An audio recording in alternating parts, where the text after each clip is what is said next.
सभी को सभी को नमस्कार। आप सभी का हार्दिक स्वागत है स्टडी विद जीडी एजुकेशन पर।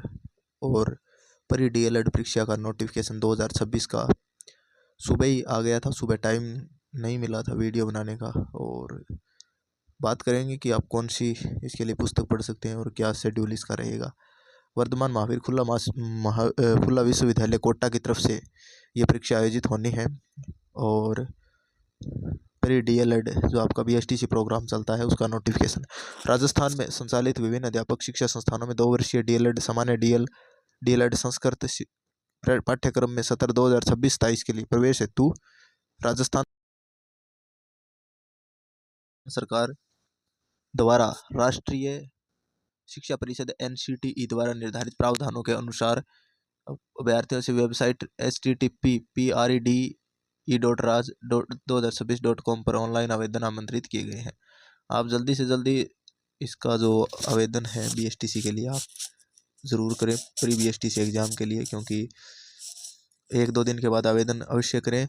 इसके बाद में क्योंकि ये आपका सर्वर है वो डाउन हो जाता है कई बार, नेटवर्क साइट पर एरर ऐसा ही चल रहा है, तो इसको साल एंडिंग होने में है, तो इसलिए जल्दी से इस फॉर्म को भरें। आवेदन प्रारंभ करने की तिथि है 2/12/2025। आवेदन की अंतिम तिथि है 31/12/2025। प्रवेश परीक्षा की जो तिथि है वो बाद में घोषित की जाएगी। सामान्य वर्ग के लिए डीएलएड संस्कृत और सामान्य के लिए 450 रुपये है। और डीएलएड सामान्य और डीएलएड संस्कृत दोनों पाठ्यक्रम हेतु 500 रुपये, यानी दोनों के लिए 500 रुपये है और एक के लिए 450 रुपये है। ठीक है, आगे है इसके अंदर जो दिया गया है सामान्य दिशा निर्देश, इसके बारे में बताया गया है। ऑनलाइन आवेदन पत्रों की जो उपलब्धता है 2/12/2025 है। ऑनलाइन आवेदन करने की 31/12/2025 है। ठीक है, और शैक्षणिक योग्यता है, कई बार पूछते हैं, तो इसके लिए जर्नल के लिए आपके माध्यमिक परीक्षा में 50% होने चाहिए, 45% आपके अनुसूचित जाति अनुसूचित जनजाति। ठीक है, जो बच्चे अभी 12th में हैं वो इस फॉर्म को ज़रूर भरें। ठीक है, और अभी से तैयारी अवश्य कर दें। OBC SBC MBC EWS 45% और दिव्यांग के लिए 45% और अन्य विडो में जो महिलाएं हैं उनके लिए भी 45%, विडो और डिवोर्स के लिए 45%। ठीक है, सामान्य के लिए 50 है, बाकी सभी के लिए 45% है, वो अनिवार्य है। आगे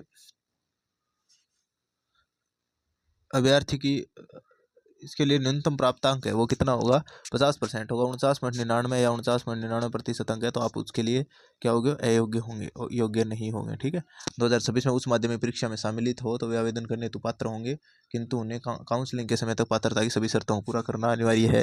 ठीक है, तो आप इसका फॉर्म ज़रूर भरें, जो भी बच्चे 12वीं क्लास कक्षा में है और जो बच्चे आपके प्राइमरी स्कूल में टीचर बनना चाहते हैं। ठीक है, 28 वर्ष से अधिक अभ्यर्थी की परीक्षा तिथि को 28 वर्ष से ज़्यादा नहीं होना चाहिए। ठीक है, और तलाकशुदा महिलाओं के लिए आयु सीमा का कोई बंधन नहीं है। ठीक है, और न्यूनतम आयु आपकी कितनी भी हो सकती है। ठीक है, SC ST के लिए निर्धारित प्रावधानों के अनुसार जो उम्र में है वो छूट मिलेगी। प्रवेश के लिए आरक्षण राज्य सरकार द्वारा जो भी है वो नियमानुसार होगा। इसके अलावा फॉर्म के बारे में सारी डिटेल ई मित्र पर जाके भर सकते हैं, आप खुद आवेदन इसका कर सकते हैं। ठीक है, आगे ठीक है, इसके बाद में जो 12वीं कक्षा वरिष्ठ उपाध्याय में जिसने उत्तीर्ण किया अभ्यर्थी फॉर्म भरते इसमें अपनी कक्षा का विवरण देते इसमें वरिष्ठ अध्यापक अध्याय विकल्प का ही उपाध्याय विकल्प का ही चयन करें। ठीक है, हेल्पलाइन नंबर इस पर आप कॉल कर सकते हैं, जो भी अगर आपको कोई क्वेरीज या कोई भी प्रश्न पूछना हो। वेबसाइट आपको बता दी जो कि खुला महावीर विश्वविद्यालय है उनकी। ठीक है, और ऑनलाइन आवेदन पत्र में सुविधा हो इसलिए ऑनलाइन आवेदन से पूर्व हाथ से भर लें और अपने जो नाम की वर्तनी कक्षा 10 उत्तीर्ण प्रमाण पत्र के अनुसार ही दर्ज करें, यानी जो 10th की मार्कशीट में आपका जो नाम दिया गया है वो ही आपको भरना है। सभी चीज़ों को इसके साथ उसके साथ ही आपकी प्रविष्टियों की चेक करनी है, और इसकी जो PDF है वो टेलीग्राम पर उपलब्ध करवाई जाएगी। बाकी आप इसकी जो जानकारी है वो इसके बारे में पढ़ सकते हैं। ठीक है, और इसके जो दिशा निर्देश है, आवेदन पत्र के लिए आगे रंगीन साइज फ़ोटो होनी चाहिए। ठीक है, और नीचे ऑनलाइन आवेदन पत्र अंगूठा निशानी वगैरह फ़ोटो और हस्ताक्षर को अपलोड करने के आप सावधानीपूर्वक रखें, यही इसके अंदर दिया गया है। बुक की अगर मार्केट में आपको कोई भी बुक उपलब्ध हो, लक्ष्य पब्लिकेशन की हो, चाहे आपके RBD को बुक ला कर पढ़ सकते हैं, इतना हार्ड पेपर आता नहीं है। ठीक है, तो चलिए मिलते हैं नेक्स्ट वीडियो में, तब तक के लिए धन्यवाद।